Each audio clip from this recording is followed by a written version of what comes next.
এই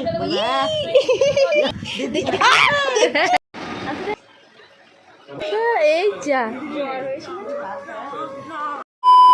আসসালামু আলাইকুম। হ্যালো এভরিওয়ান, আজ ছিল দিদির সেলাইয়ের ক্লাস আর আমার জন্মগত স্বভাব যে আমার দিদির সাথে সাথে যাব, তাই আজকেও বেরিয়ে পড়েছি দিদির সাথে যাওয়ার জন্য।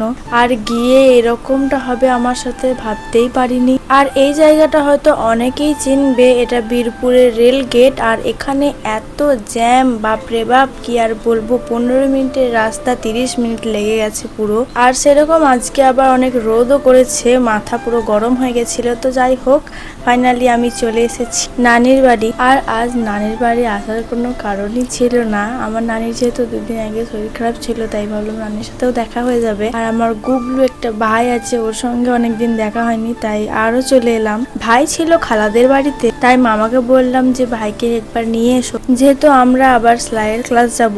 তারপর মামা তাড়াতাড়ি গিয়ে ভাইকে নিয়ে এলো। আর আমি নেওয়া মাত্রই তখন থেকে পুরো কান্না স্টার্ট করে দিয়েছে। সেরকম আশা হয় না, আর চেনে না, যেহেতু অচেনা মানুষ লাগছে আমাকে, তাই আরো কান্না করছে। আর আমি উল্টো দিকে নিয়েছি, মানে আমার মুখটা দেখতে পারবে না, কিছুক্ষণ নিতে পারবো, কিন্তু তাও কান্না করছিল। যেমন ছোট ছিলি তেমন ভালো ছিলি, বড় বদমাশ হয়ে যেতেছি।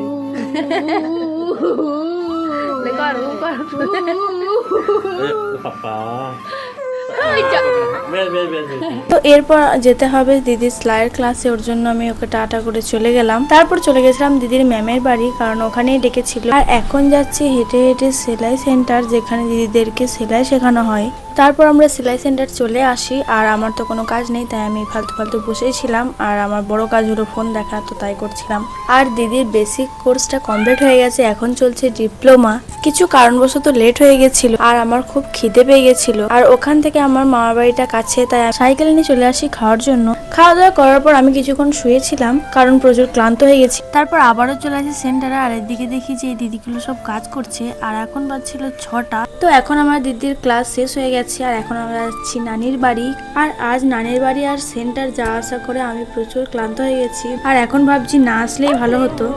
এই পুরো এই বদমাস বদমাস বদমাস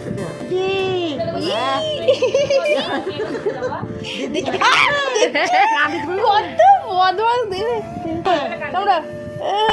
যতক্ষণ ছিলাম ভাইয়ের সাথে খেলা করছিলাম আর মজা করছিলাম। তারপর আমরা বাড়ি যাওয়ার জন্য বেরিয়ে পড়ি। যাওয়ার পথে খেয়ে নিয়েছিলাম ফুচকা। আজকের ভিডিওটা এ পর্যন্তই, দেখা হচ্ছে নেক্সট ব্লগে। আল্লাহ হাফিজ।